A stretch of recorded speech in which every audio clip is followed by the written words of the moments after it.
quelque chose à partager. Comme je disais tout à l'heure, c'est quelque chose qu'on a sûrement déjà entendu, mais la parole nous dit que la répétition est salutaire. Le fait de répéter certains principes est salutaire. Je pense que c'est le tonton Pierre qui le disait.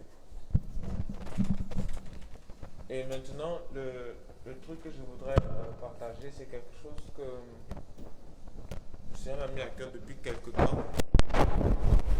Et j'ai suivi plusieurs enseignements dessus, sur la notion de l'équilibre.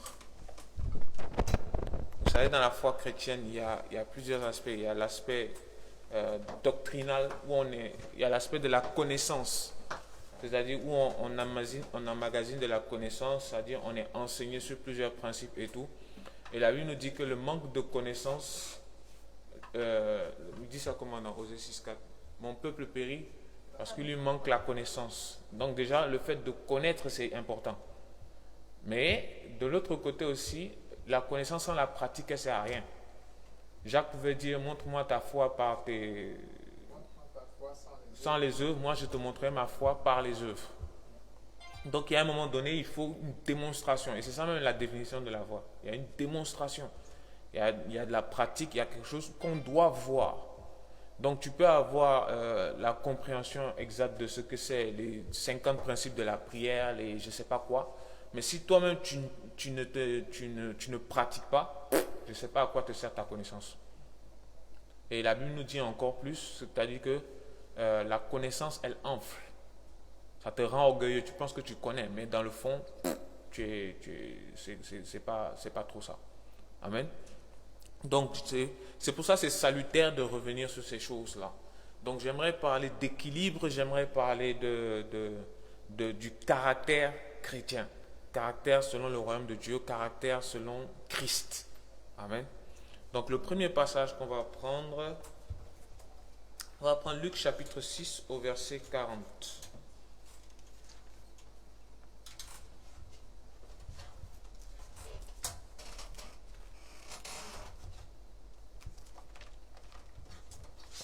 On va prendre Luc chapitre 6 au verset 40. Je pense 44 ou 40, je vérifie.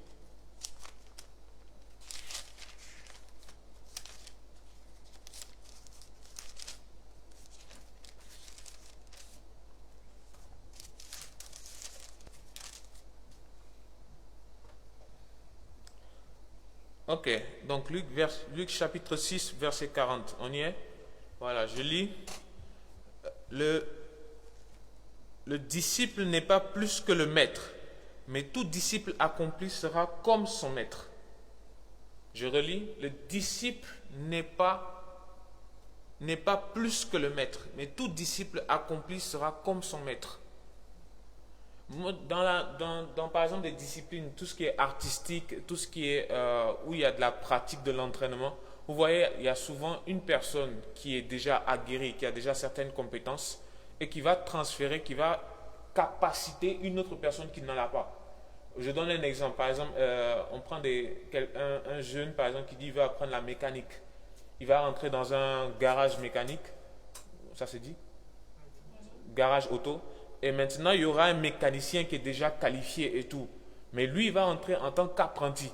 C'est-à-dire qu'il va regarder le gars faire, il va regarder comment il fait et tout. Et au fur et à mesure, il saura que voilà, mon grand un jour, il a fait comme ça pour régler tel problème. Donc moi aussi, c'est comme ça que je fais. Et ça, c'est la notion de la formation pratique sur le terrain.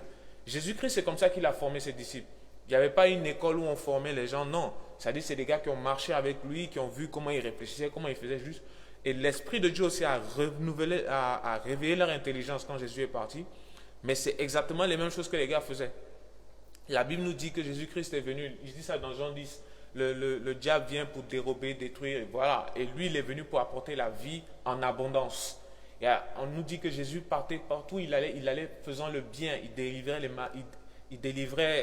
chassait les démons, il guérissait les malades. Les apôtres, quand ils ont commencé leur ministère, même chose. On chasse les démons, on guérit les malades. On a vu le maître faire, on fait la même chose. Et Jésus lui-même disait que je fais ce que le Père me dit de faire. C'est-à-dire que ce que j'ai vu mon Père faire. Et quand je parle de ça, c'est pour dire que nous aussi, en tant que chrétiens, on doit réaliser que notre vie, justement, on a un modèle. Dans 2 Corinthiens 3, je pense au verset 17, on dit, nous sommes changés en la même image de gloire en gloire par le Seigneur l'Esprit. C'est de quelle image on nous parle? C'est de l'image de Christ. On a un modèle, on a un maître, on a comment tu appelles ça? Une cible, un référentiel. C'est à ça qu'on doit ressembler, c'est à Christ. Ceux qu'on a appelés chrétiens, justement, c'était ça, c'était petit Christ, c'était péjoratif à la base, mais c'est des gens qui se comportaient comme Christ. Et le passage ici nous dit, le disciple accompli sera comme son maître. Au début, il dit, le disciple n'est pas plus que le maître. Ça veut dire quoi? Ça veut dire que si je te forme aujourd'hui à l'infographie ou à la 3D et tout, il peut arriver que tu fasses des choses que moi je n'ai jamais faites. Que tu fasses des choses plus excellentes que ce que moi j'ai toujours fait. Mais cela ne change en rien que je suis ton maître. C'est moi qui t'ai formé, qui t'ai capacité. Avant ça, tu ne savais pas le faire. Et ça, tu ne peux pas me l'enlever. Ça fait que tu ne peux pas être plus que moi. Jésus même le dit, ça dit que ceux qui croient en moi feront les mêmes œuvres que moi. Et même quoi? De plus grandes. Ça m'a toujours choqué. Mais est-ce que cela change que c'est Jésus le maître? Jésus n'a jamais guéri quelqu'un du sida. En tout cas, pas quand il était là. Il le fait aujourd'hui à travers ses disciples. Est-ce que vous voyez? Donc la Bible nous dit que Jésus lui-même dit que vous allez faire les mêmes œuvres que moi et même de plus grandes. C'est dans Jean 14. Ça m'a toujours chamboulé ce passage-là. Mais quand tu comprends que lui, il a l'identité du maître et que toi, tu es le disciple, tu comprends ce verset-là qu'on vient de lire, le disciple n'est pas plus grand que le maître. Amen. Et la suite nous dit quoi? Le disciple accompli sera comme son maître. On n'a pas dit le disciple qui tâtonne sera comme son maître. On dit le disciple accompli. C'est-à-dire qu'il y a d'abord la notion d'être disciple et ensuite il y a la notion d'être disciple accompli. Est-ce que vous voyez? Moi j'ai remarqué ça dans ma profession. Je vais beaucoup prendre l'exemple sur mon travail. C'est vraiment c'est comme ça que ça se fait. C'est le domaine artistique, justement, tu l'apprends à partir de quelqu'un, tu te formes et machin, tout ça. Et le truc, c'est que moi, si vous regardez bien, il y a beaucoup de choses que je peux faire. C'est-à-dire, tout ce qui est audiovisuel, caméra, photo, affiche, logo, machin, tout ça. Il y a plein de domaines. Tout est diversement varié. Et il y a plein de domaines d'activité. Il a fallu à un moment donné que je fasse un tri pour dire, écoute, moi, je fais plus ça, je fais plus ça, je fais plus ci. Et quand on dit disciple accompli, j'ai remarqué qu'en fait, c'est si je suis le processus de formation avec une personne, il faudrait que je puisse suivre cette personne jusqu'à ce que cette personne dise que, ah petit, là tu es arrivé. Un temps, par exemple, quand je jouais la batterie au temple évangélique, il y a un grand là-bas qui jouait et puis il m'a dit, non, là tu peux me remplacer. Donc là, je savais que j'étais arrivé quand même à un niveau. Je ne suis pas un expert, je suis très moi. Même dans la musique, je touche beaucoup de choses, mais je ne suis toujours pas arrivé à un certain niveau. Mais le grand là me disait, par exemple, là tu es arrivé à un niveau. Donc je savais qu'il y avait un certain accomplissement qui a été fait. Et là, j'insiste dessus, la Bible dit, le disciple accompli sera comme son maître. Ça veut dire qu'à un moment donné, le Seigneur va te faire rentrer dans un processus. Et c'est dans ça que tout le monde est, dans le processus de grandir dans la foi, la maturité spirituelle et tout. Et il y a un moment où Dieu te dira, par exemple, dans cet aspect-là, oui, là c'est bon, tu as atteint un bon niveau. Même si je reste convaincu qu'on a toujours des choses à apprendre. Amen. Et là c'est mon introduction à mon message. Et là, ce que je voulais vraiment aborder comme aspect, c'est pour dire que la vie chrétienne, ce n'est pas juste la connaissance des Écritures, la connaissance des enseignements, la connaissance de la parole et tout ça. Il y a aussi l'aspect pratique. Et dans cet aspect pratique-là, ce que je vois dans les Écritures, il y a la manifestation des dons spirituels. Est-ce que vous voyez, ça dit que tu es dans la foi chrétienne, comme Jésus-Christ lui aussi, tu chasses les démons, tu guéris les malades. Il y a un certain aspect prophétique dans lequel tu peux vivre. Ça dit que, oh, Dieu m'a dit, et puis je marche dans ça. Est-ce que vous voyez? Je trouve que ça, si tu ne le vis pas, c'est une vie chrétienne complètement fade, quoi. Ça n'a pas de sens. Mais dans l'autre aspect aussi, je vois, il y a les répercussions de la parole de Dieu, de la crainte de Dieu sur notre caractère. Et c'est sur ça que je vais insister aujourd'hui. Tu ne peux pas être chrétien et puis avoir un caractère complètement désagréable. Un caractère qui ne reflète pas la personne de Christ. On parlait de disciple accompli. Ce n'est pas juste une tâche. Ce n'est pas juste une partie. Le disciple accompli. Amen. La Bible nous dit, ayez les sentiments qui étaient en Jésus-Christ. Quand tu lis des passages comme Matthieu 5, 6, 7, le fameux sermon sur la montagne où Jésus dit, si quelqu'un, quel exemple je peux donner? Si quelqu'un te gifle à la joue droite, tends la joue gauche. Si quelqu'un veut te voler ton manteau, donne-lui ta tunique. Il y a un certain niveau de comportement qu'on doit avoir qui reflète la personne de Jésus-Christ. C'est pour toi, dès qu'on te parle mal, moi, tu sais qui je suis. Et puis tu réponds comme ça. Franchement, à un moment donné, est-ce que ça reflète vraiment la personne de Jésus-Christ? Ton caractère, est-ce qu'il répond à la personne de Jésus-Christ? Et on va le voir dans les Écritures. On va lire d'abord un passage qui nous montre, par exemple, des chrétiens qui sont déséquilibrés. Je vais appeler ça comme ça. Allons dans 1 Corinthiens 5.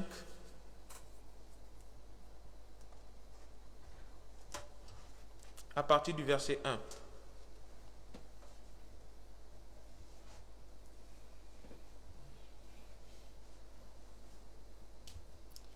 1 Corinthiens 5 à partir du verset 1.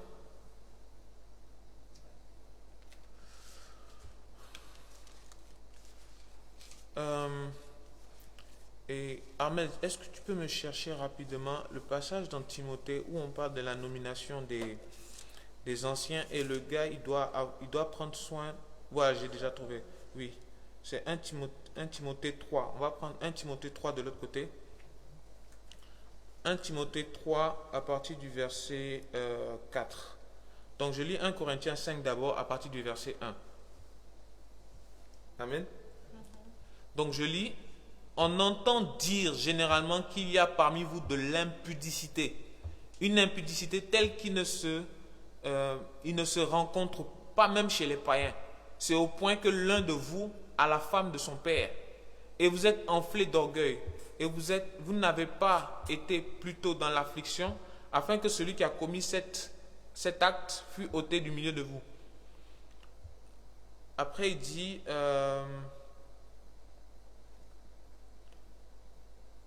c'est le verset... On va prendre après le verset...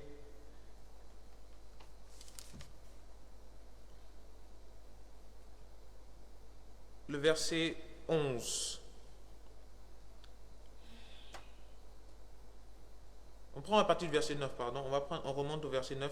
Je vous ai écrit dans ma lettre de ne pas avoir des relations avec les impudiques, non pas d'une manière absolue avec les impudiques de ce monde ou avec les cupides et les ravisseurs ou avec les idolâtres. Autrement, il vous faudrait sortir du monde. Maintenant, ce que je vous ai écrit, c'est de ne pas avoir des relations avec quelqu'un qui se nommant frère et impudique, cupide, idolâtre ou outrageux, ou ivrogne ou ravisseur, de ne même pas manger avec une telle personne. Et il dit, verset 12, qu'ai-je en effet à juger ceux du dehors? N'est-ce pas ceux du dedans que vous avez jugés? Pour ceux du dehors, Dieu les juge. Ôtez le méchant du milieu de vous. Il y a l'autre passage, par exemple, dans Hébreux 5, à la fin de Hébreux 5, il dit que vous qui deviez être des maîtres, comment il dit ça? Vous qui deviez être des maîtres, vous avez encore besoin du lait spirituel. Il y a des passages dans 1 Corinthiens, par exemple, où il parle, par exemple, des divisions dans l'église. Les divisions, il y a un qui se dit d'Apollos, un qui se dit... Et il explique que tout ça, c'est charnel, en fait. Donc, l'église de Corinthe, par exemple, c'était une église où il y avait la manifestation des dons spirituels. C'est dedans qu'il le décrit très bien dans 1 Corinthiens 12 et tout, pour leur expliquer ce qui se passe. Mais il y avait un certain désordre. Au chapitre 14, par exemple, il leur dit, quand vous priez ensemble, il y en a qui se mettent à crier, ils parlent en langue, on ne comprend rien. Que non, quand il y a une langue, il faut qu'il y ait une interprétation. Il a fallu que l'apôtre prenne son autorité apostolique pour remettre de l'ordre dans cette église-là. Et quand on a lu, par exemple, à partir de 1 Corinthiens 5, on parle de quelqu'un dans l'église. Hein. On ne parle pas d'une personne du dehors, on parle des gens dans l'église. Des gens qu'on appelle frères, et on dit qu'il ne faut même pas manger avec ce genre de personnes-là. Ça dit que des gens sont dans l'église, ils croient au Seigneur et tout, mais il y a des aspects de leur vie, de leur comportement qui ne reflètent pas la personne de Christ. Est-ce que vous voyez? Dans cet exemple, c'est un exemple assez tranché et tout par rapport à l'impudicité et tout. Mais est-ce que nous-mêmes, il n'y a pas certains aspects de nos vies qui ne sont pas bienséants? Ça dit que même les païens même ont des choses à nous enseigner dans ce sens-là. Et souvent, là, je laisse un peu le temps parce que c'est quelque chose où je voudrais que ça cogite. Moi, par exemple, il y a un aspect où je n'ai pas toujours fait preuve de sagesse. C'est quand je devais réprimander les gens. Quand je venais de me convertir, ouf, j'ai fait ça dur aux gens. Mes petits frères, mes petites soeurs, j'ai là fait ça dur. Arrête de t'habiller comme ça, c'est impudique, arrête de machin. Tu cries sur les gens. Ça dit, ma mère, une fois, je pense qu'on déménageait, ouais, on faisait bouger des bagages. Et elle m'avait remis une statue de Marie. Une statue de Marie que je devais ranger dans un carton et tout. Quand elle m'a donné ça, ça m'a tellement énervé. Je me suis dit, regarde-moi ces idoles, ces trucs. C'est comme ça que je réfléchissais. J'ai pris la statue, j'ai balancé ça dans le carton. C'est une statue, non? Porcelaine. Dès que c'est rentré, tu tapes, pas. Oui, tu regardes dedans, c'est cassé. Ma vie est venue là. Où est la statue que je t'ai donnée? Elle dit, ça est dans le carton. Mais tu as cassé ça? Il dit, non, j'ai mis ça là-bas et puis ça s'est cassé. Elle dit, tu as mis ça comment? Est-ce que vous voyez? Ça dit que tu as certaines compréhensions, certains trucs, mais c'est vrai que dans la foi chrétienne, il y a des moments où tu vas affirmer des choses qui ne vont pas plaire. Mais cela ne veut pas dire que tu vas aller maintenant dans la contradiction, c'est-à-dire dans l'opposition. Il y a un mot que je cherche, dans la provocation. Est-ce que vous voyez? Et moi, il y a plusieurs aspects comme ça. J'étais en 3e année d'informatique de gestion en Pateba, et c'est cette année-là que je me suis converti. Pendant que le prof il parlait, moi j'étais comme ça, derrière mon cahier en train de lire la Bible. Des fois il parle, je sors, je m'en vais m'asseoir là-bas, je lis ma Bible. C'est toi qui dis que tu es chrétien. C'est toi qui parles ici de Jésus maintenant à tout le monde. Mais à l'école, tu es boa. Est-ce que ça reflète la personne de Christ? Je ne pense pas. Je ne pense pas. Et il y a plusieurs aspects comme ça. Il y a des fois, on manque vraiment de sagesse.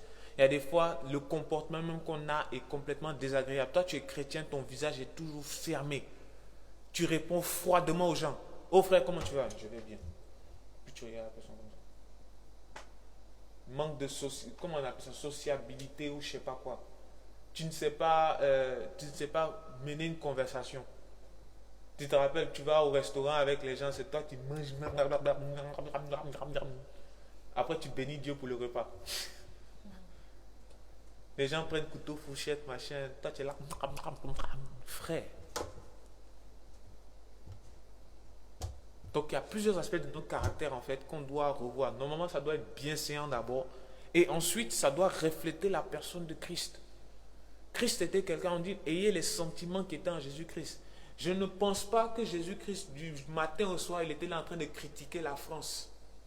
En train de critiquer l'Empire romain qui les colonise. Oh, ils sont mauvais, ils sont si. En train de parler mal du président. Je ne pense pas. Oui, je ne pense pas. Je ne pense pas qu'il était là en train de dire, oh voilà, la dernière chaussure qui est sortie, c'est qui avait l'argent là? Judas, pardon, on va prendre la dernière paire de souliers là, parce que nous on marche beaucoup. Je ne pense pas qu'il était dans ces choses-là. On dit, ayez les sentiments qui étaient en Jésus-Christ. Or, c'est nous, on est là, ballottés à toute mode qui sort. Moi, mon c'est l'ordinateur. Si tu me sors le dernier ordinateur gris, j'ai poussé ça comme pas possible. Mais déjà, avec ce que j'ai, normalement, il y a certaines choses que je devrais être capable de faire. La Bible nous dit, par exemple, il faut avoir un certain esprit de contentement. C'est vrai qu'on aspire à plus, mais toi, c'est toujours toi, tu es là partout, tu cherches l'argent. Oui, on cherche à payer nos factures et tout ça. Même si on ne doit pas s'inquiéter de ces choses. Mais toi, tu ne peux plus avoir un temps de communion avec les gens. Ta propre famille, personne ne te voit. C'est toi qui cherches l'argent tous les jours. Il y a un problème. Donc, on va aller encore dans un autre exemple. On va prendre les passages qui nous parlent carrément des caractères chrétiens avec ce qu'on appelle généralement des vertus et tout ça. On a le fruit de l'esprit dans Galates 5 et on a ensuite des vertus que Pierre y cite et on va les voir rapidement. Mais ce que je veux dire juste avant, c'est qu'il faut faire la différence quand on parle du caractère entre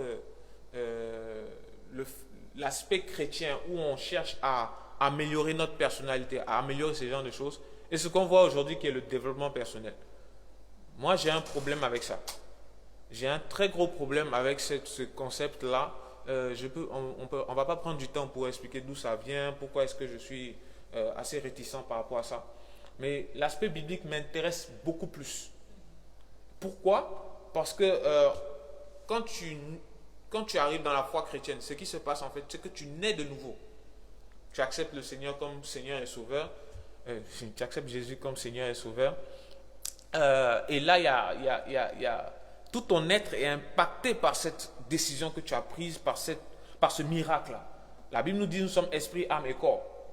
L'esprit, Ephésiens 1:8, nous sommes scellés par le Saint-Esprit, régénérés dans notre esprit. Ça dit que ce n'est plus la même personne qui est là. C'est un autre esprit que Dieu nous donne en fait. C'est pour ça que vous remarquez qu'il y a certaines choses dans ta compréhension, dans ta manière d'être, il y a des choses qui changent. Ensuite, on nous parle de l'âme, renouvellement de l'intelligence. Intelligence émotionnelle, intelligence, compréhension par rapport à certaines choses. Et là, c'est au fur et à mesure, dans les enseignements, dans la parole de Dieu, que cela change. Notre corps aussi est impacté par ce genre de choses. Pas directement, mais quand Jésus-Christ reviendra, 1 Corinthiens 15, à la voix d'un archange, au signal donné, nous serons changés. Amen. Donc notre vie entière est impactée par cette décision, par le fait que nous sommes devenus enfants de Dieu. Et maintenant notre caractère aussi, Dieu va le travailler. Dieu va le briser. Ton orgueil va le briser. Les choses qui te tenaient à cœur dans ta vie passée, là, il va casser ça. Jusqu'à ce que tu puisses continuer à faire ce travail-là, comme je disais, d'être à l'image de Christ. Amen. Donc prenons rapidement Galates chapitre 5. Dans Jean 3, verset 8, la Bible dit que l'esprit, le vent souffle où il veut. On ne sait d'où il vient, ni où il va. Et si vous remarquez, depuis que vous êtes devenu chrétien, il y a des choses que vous faites, il y a des pas que vous avez posés, vous n'aurez jamais imaginé faire ce genre de choses. Amen. Jean 3, non pas Jean 3, j'ai dit Galates 5. On prend Galates 5 et une autre personne prend, je pense que c'est... On prend Galates 5 d'abord.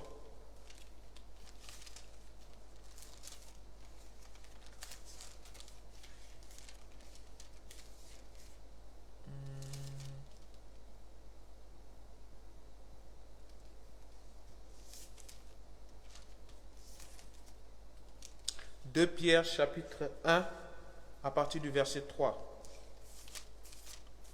Donc Galates 5 à partir du verset, je pense que c'est un peu plus haut que 19 normalement. Sinon c'est 19. C'est après.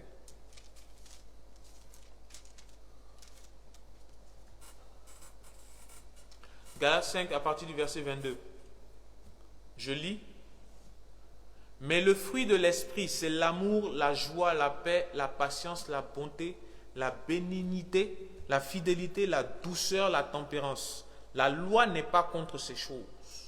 Amen. La Bible décrit ces différentes vertus-là comme le fruit de l'esprit. Pas les fruits de l'esprit, le fruit de l'esprit. Oui, c'est un seul fruit. Et ça veut dire que c'est un fruit avec plusieurs quartiers dedans. C'est comme orange. Vous prenez, il y a plusieurs parties dedans. Et le truc, c'est quoi? C'est que c'est là la différence que je fais avec tous les autres enseignements que je peux trouver partout, toutes les doctrines, les pensées, comment tu appelles ça? Nouvel ordre, nouvel âge, je sais pas quoi.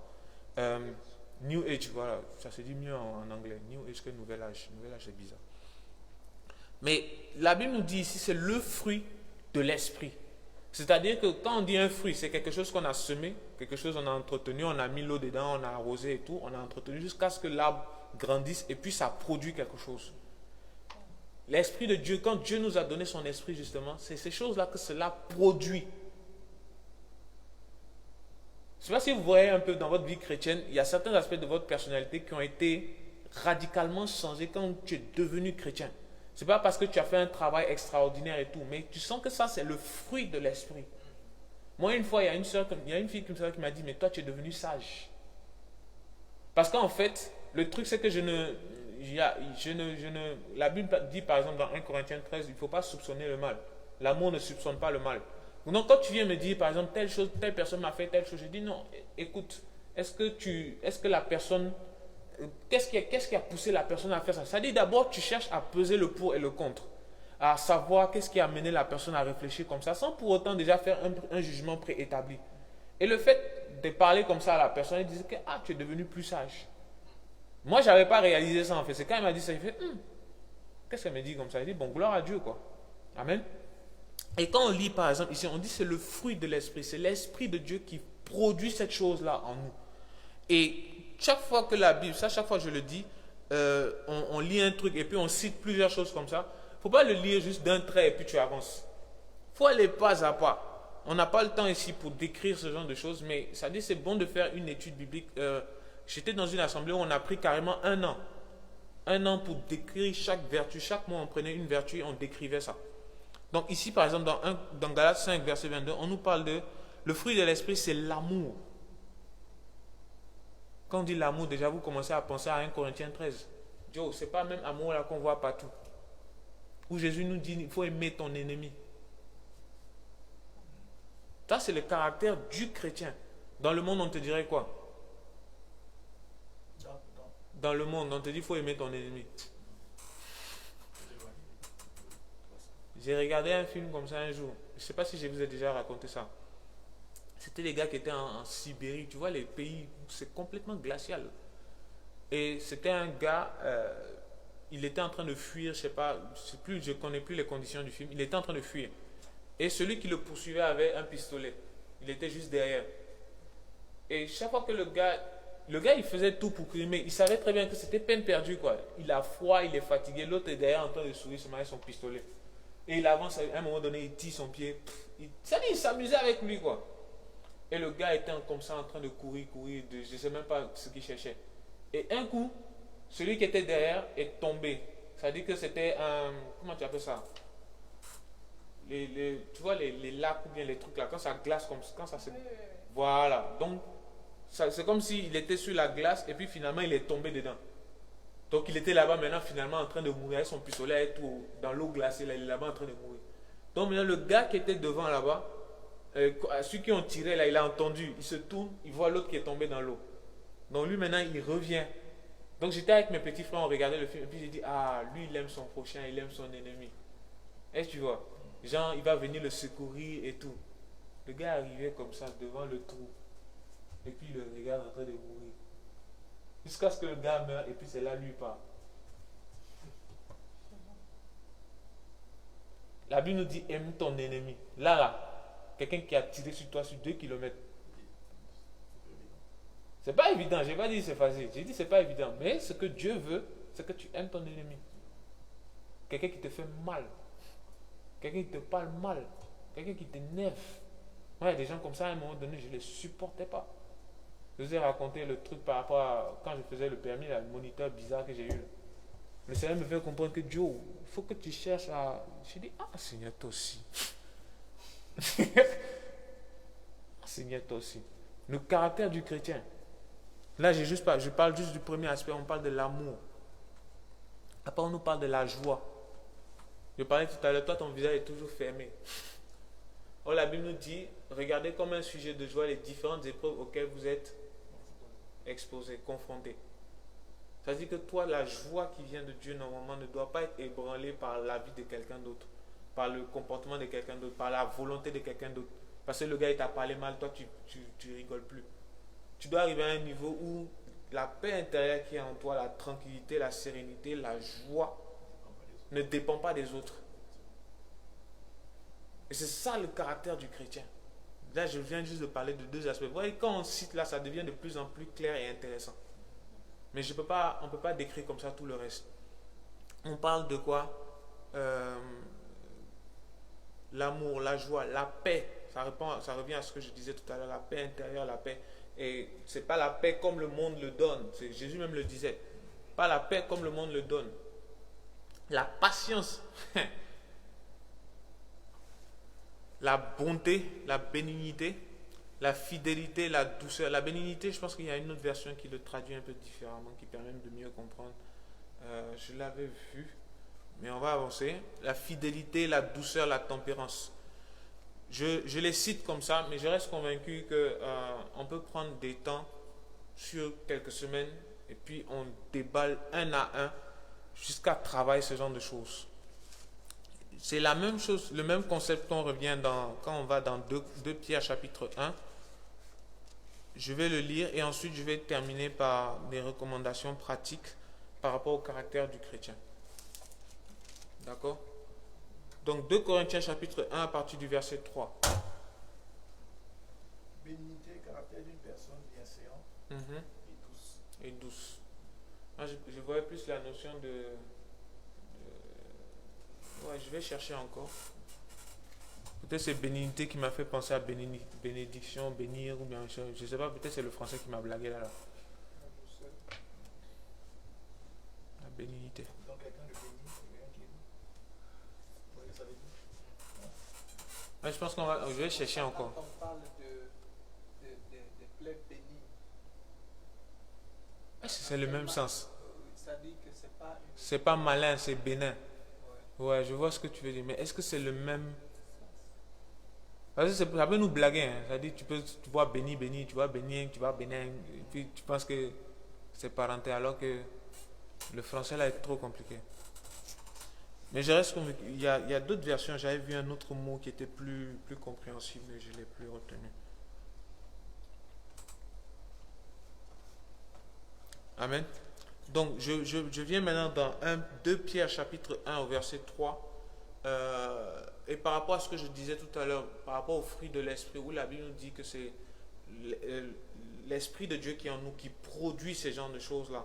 En tout cas, qui te produit cette volonté, la volonté de le faire, en tout cas, qui te permet d'identifier que, dans ma vie, il y a tel aspect-là qui ne correspond pas au standard de Christ, et qu'il faut que je travaille, et l'Esprit de Dieu lui aussi va produire ce genre de choses en toi.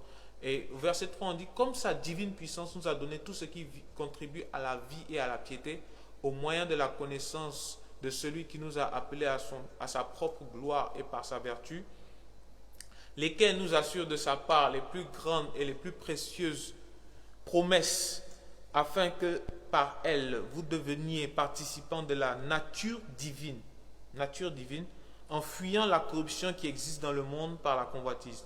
À cause de cela même, faites tous vos efforts. Faites tous vos efforts. Et ensuite, il dit quoi? Pour joindre à votre foi. Vous voyez la différence? Ça dit que c'est quelqu'un qui a la foi, quelqu'un qui croit en Christ, quelqu'un qui est né de nouveau et tout ce que tu veux. Et il doit joindre à sa foi, on dit quoi? La vertu.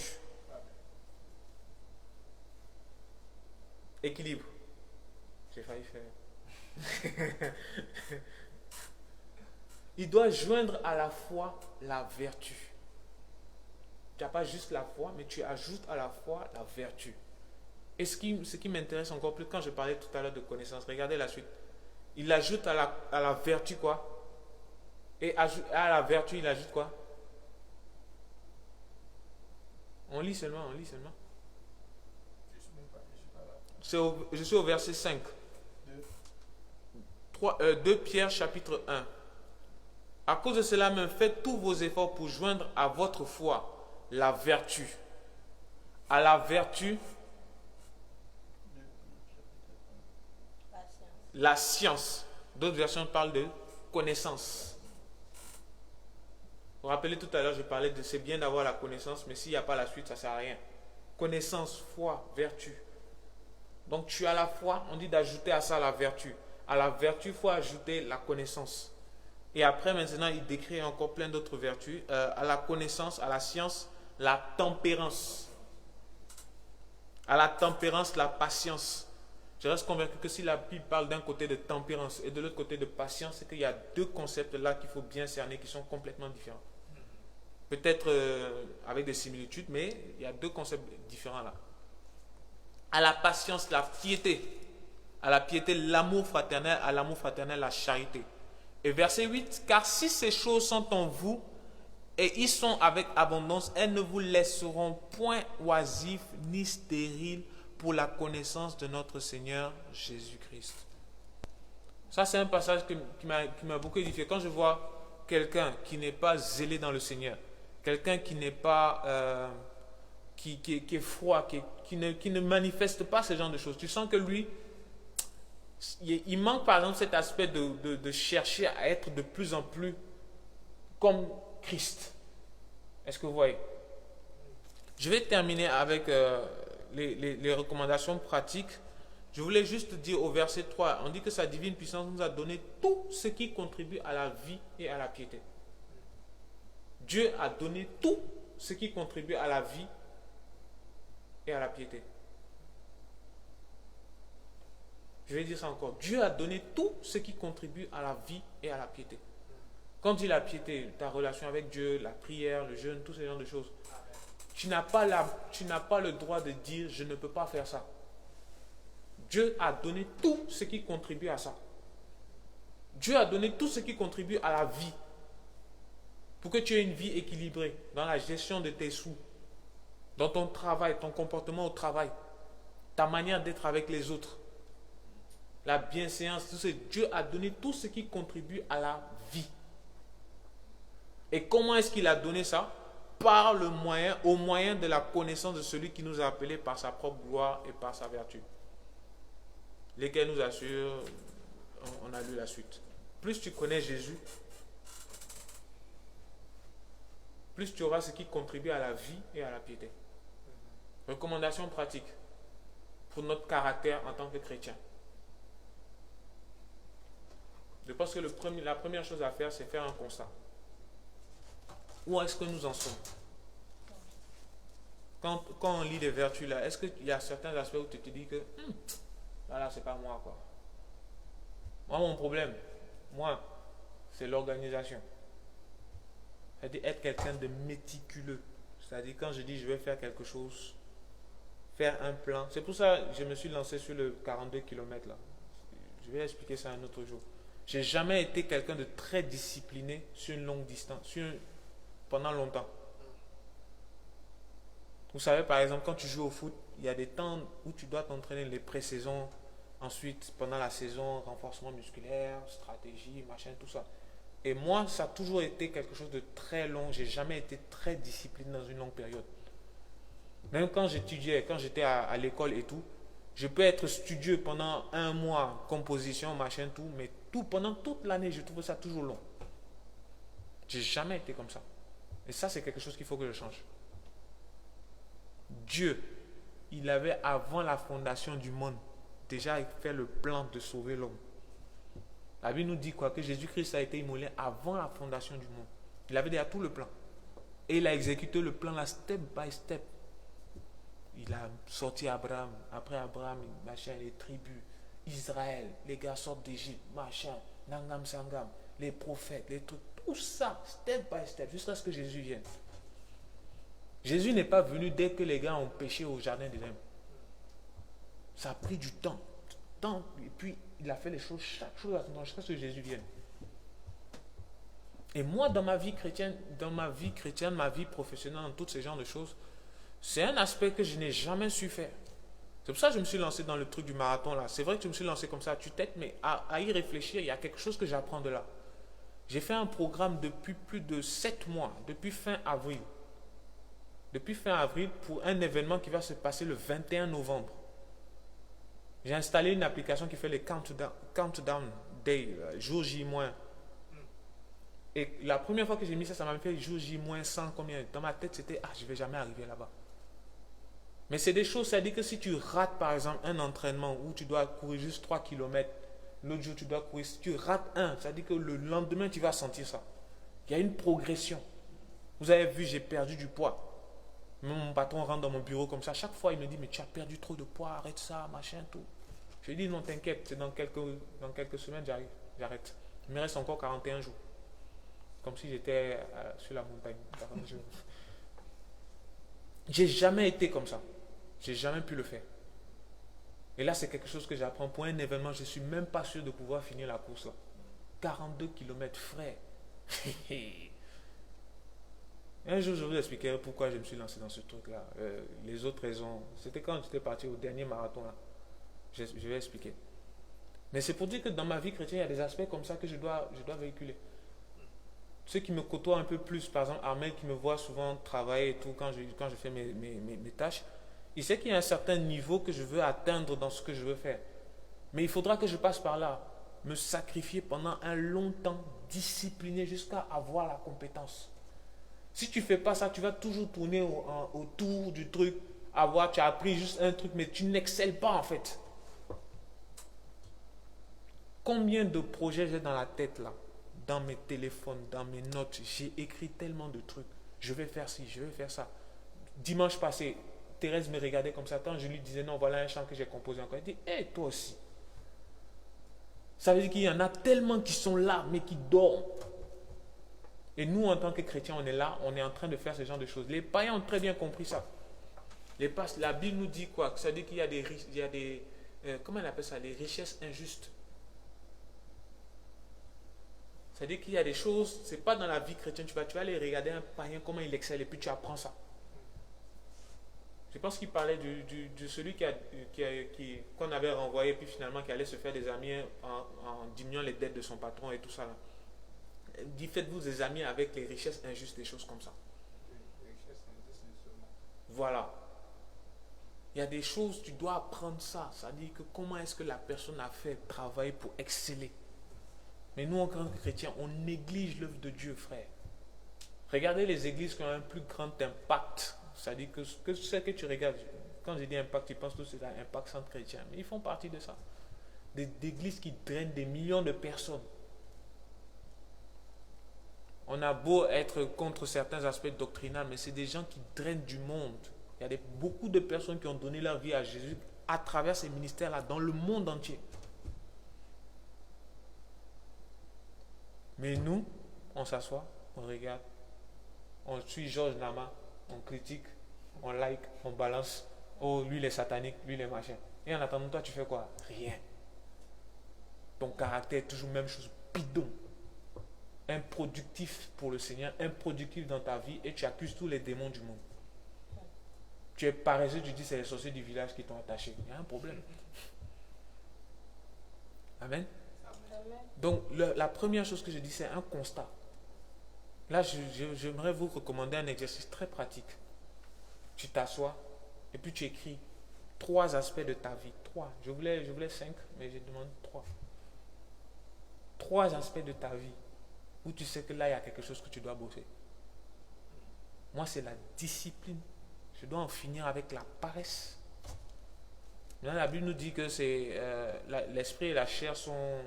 Comment il dit ça, sont opposés, afin que tu ne fasses pas ce que tu veux. C'est-à-dire que c'est un combat qui sera là jusqu'à la fin. Mais il y a un moment donné où la discipline te permet, indépendamment de ce que ton corps demande, que tu fasses ce que tu dois faire. Caractère du chrétien.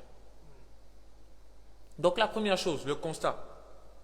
Si toi tu es nickel, tu n'as aucun problème avec le caractère chrétien, je vais te donner ton premier défaut, c'est l'orgueil. J'espère qu'on s'est compris.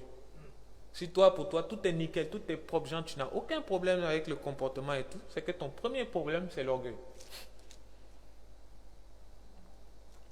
Après avoir fait le constat, justement, il y a forcément une notion de repentance qui arrive.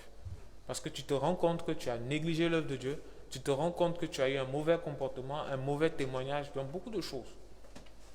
Il y a une repentance là, repentance 180 degrés. Et la Bible nous dit ensuite, faites tous vos efforts. On a lu ça tout à l'heure. Quand on dit faites tous vos efforts, ça dit qu'il y a des choses, tu dois te mettre à chercher comment est-ce que je deviens discipliné. Chercher comment est-ce que je deviens dynamique, pas oisif. Faites tous vos efforts. Ça dit que tout ce que tu peux faire pour que cela soit ton partage, tu dois le faire. Chercher la connaissance, changer tes habitudes. Progressivement, tu ne vas pas du jour au lendemain vouloir imposer des lois drastiques, ça ne va pas marcher. Il faut vraiment des étapes progressives. Et même là, je suis en train de sauter plusieurs étapes. Il y a il y a des gens que j'ai envie d'inviter ou bien de rencontrer pour exposer encore plus ces choses-là.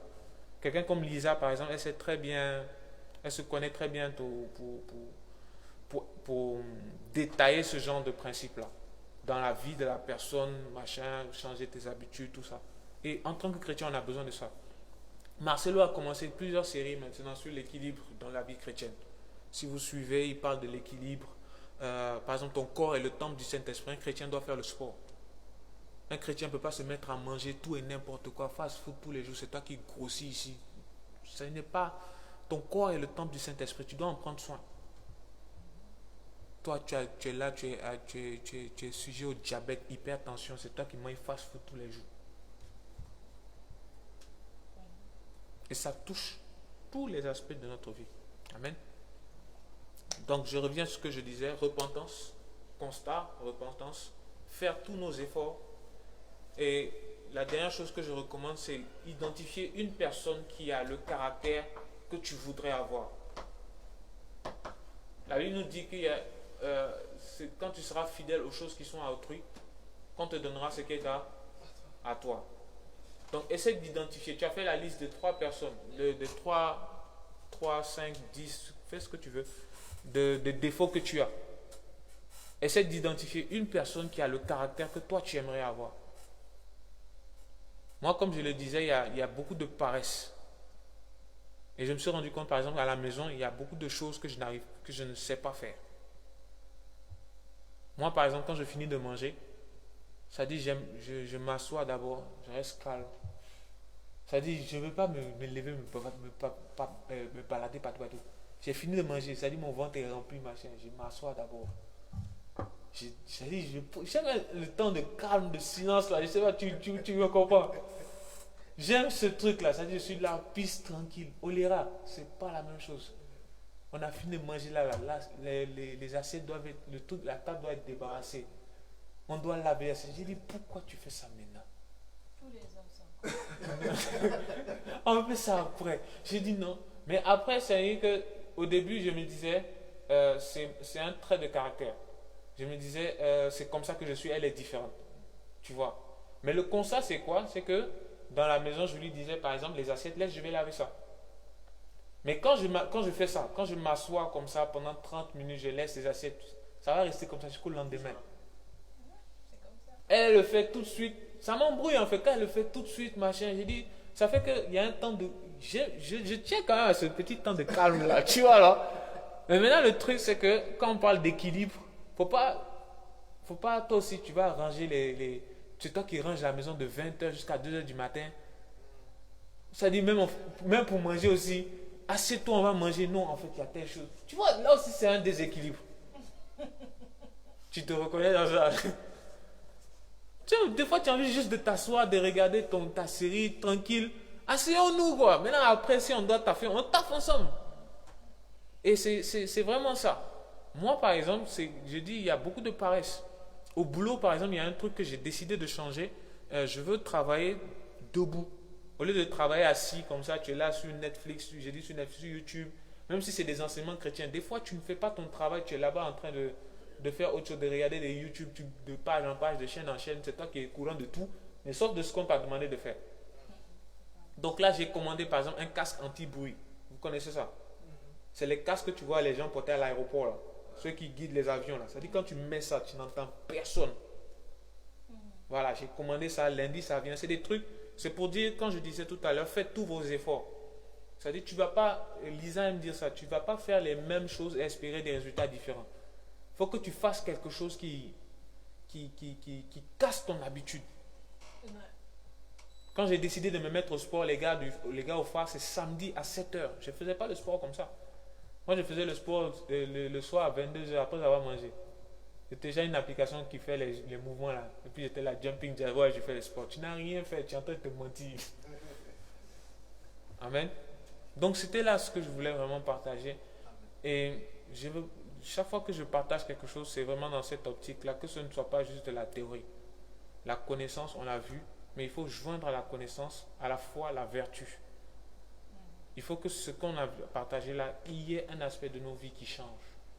Moi, ma prière, ça fait 2-3 semaines comme ça. Seigneur, je veux que ma vie change. Je suis né de nouveau, ma vie a changé ce jour-là. Mais je veux encore que ma vie change. Parce que je sais qu'il y a des aspects qui doivent refléter encore Christ. Amen. Donc voilà ce que j'avais à partager. Ce qu'on peut, on peut échanger dans ce sens-là peut-être. Contribution, question, échange. Sinon, vraiment, le sujet de prière que j'ai là, c'est que l'Esprit de Dieu renouvelle notre intelligence. L'Esprit de Dieu nous rappelle. L'aspect très pratique, c'est-à-dire, je vous encourage à le faire aujourd'hui même. Où est-ce que j'ai un défaut de caractère? Ou est-ce que j'ai un comportement qui ne reflète pas Christ? Est-ce que moi je suis addict au chocolat? Est-ce que moi je suis addict à la bouffe? Est-ce que moi je dilapide mon argent? C'est pas parce que tu es contre la dîme que tu dois pas être libéral. C'est une mauvaise compréhension. C'est pas parce que tu es pour la dîme qu'après avoir donné la dîme, tu ne peux plus contribuer à rien du tout. Amen. Donc aujourd'hui même qu'on écrive ces choses-là. Moi je vous l'ai dit, c'est des choses que je réfléchis depuis par rapport à ça. L'organisation, la discipline, la paresse, ça, il faut que je finisse avec ce truc-là. En tout cas, il faut que je trouve des solutions. Amen. Donc prions.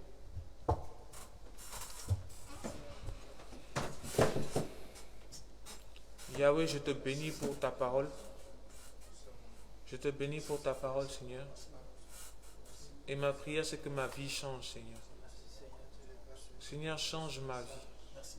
Change ma personnalité. Change qui je suis, Seigneur. Je veux refléter ta personne. Je veux refléter qui tu es. Je veux être comme toi, Jésus. Je veux être comme toi, Jésus. Aide-moi, Seigneur Dieu. Aide-moi à être comme toi, Seigneur. Je veux changer de vie, Seigneur. Je veux être quelqu'un de discipliné, d'organisé, de méticuleux, Seigneur Dieu, dans les tâches qui me sont confiées, tant par toi que par mes employeurs, Seigneur. Accorde-moi, Seigneur, d'être quelqu'un de dynamique, quelqu'un qui est dans l'action plutôt que dans l'oisiveté et dans la paresse, Seigneur. Seigneur, viens à mon aide, ô Jésus. Viens à mon aide, Seigneur.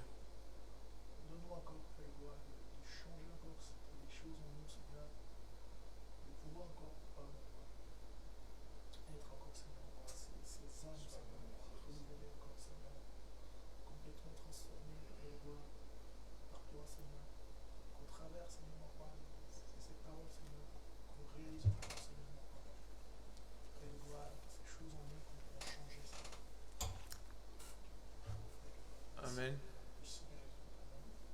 Amen. Vous allez voir que c'est des choses qui vont toucher toute notre vie.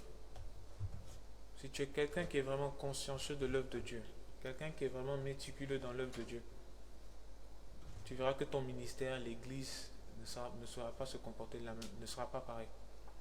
J'ai lu un verset il y a quelques semaines dans le livre de Timothée, où Paul encourageait Timothée à prendre soin, à veiller sur la doctrine même à laquelle il est ou bien dans son comportement, parce que cela peut avoir un impact sur ceux qui vont écouter. Et je m'en suis rendu compte que si je ne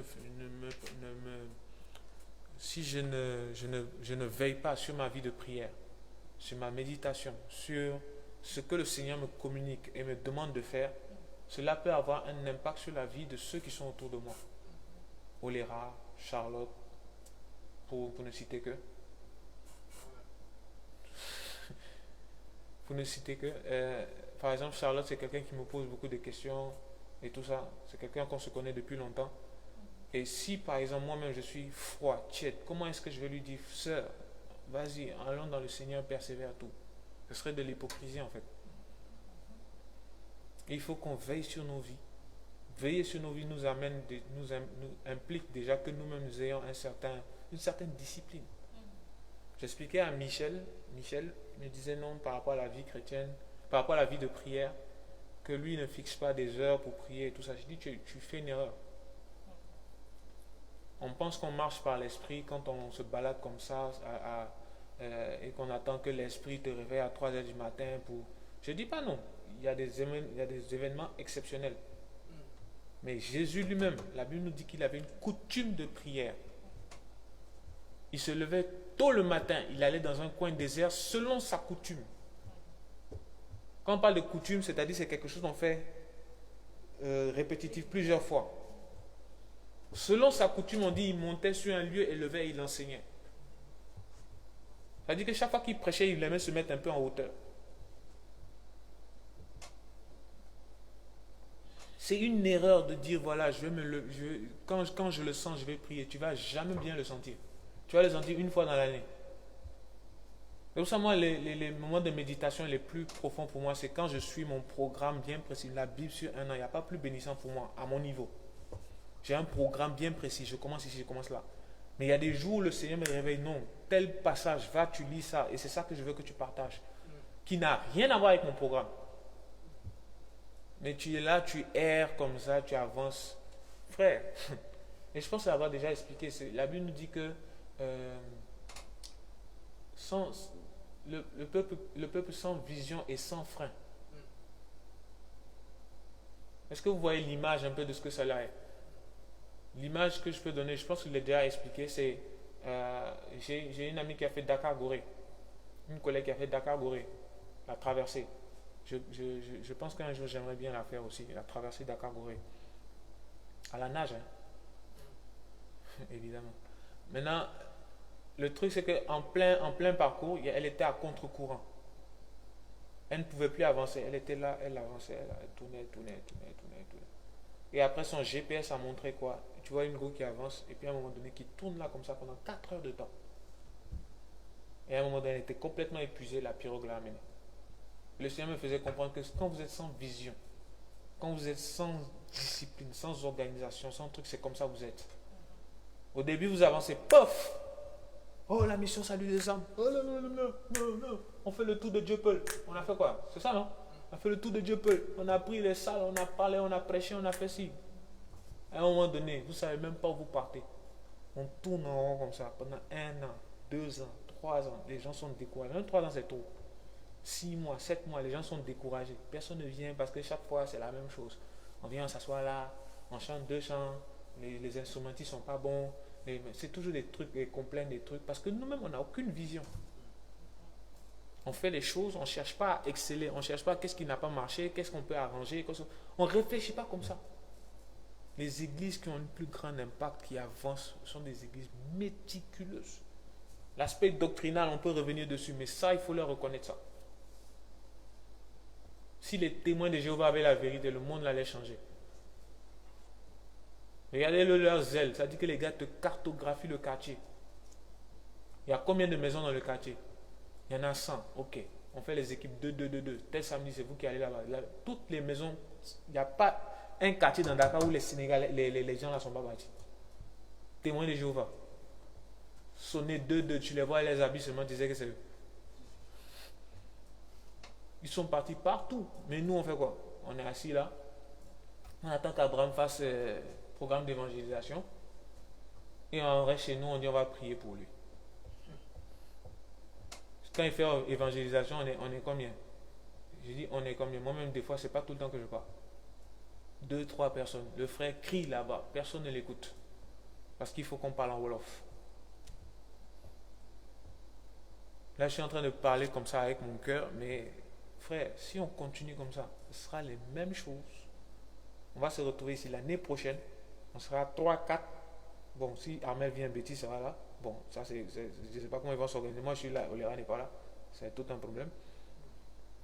On va se retrouver avec les mêmes choses, les mêmes défis, les mêmes problèmes et la même improductivité. Amen. J'espère que là, tu as coupé le direct. Non, pas encore. C'est pas bien grave. Mais que Dieu vraiment nous accorde de changer nos vies. Est-ce que quelqu'un veut ajouter quelque chose? Sinon, moi, je vais parler ici 4 demain. L'église, c'est un sujet qui me tient à cœur. Ce genre de sujet, je peux parler ici 4 demain. L'église, la 3D, le sport, la musique, le cinéma, voilà. Amen. Amen.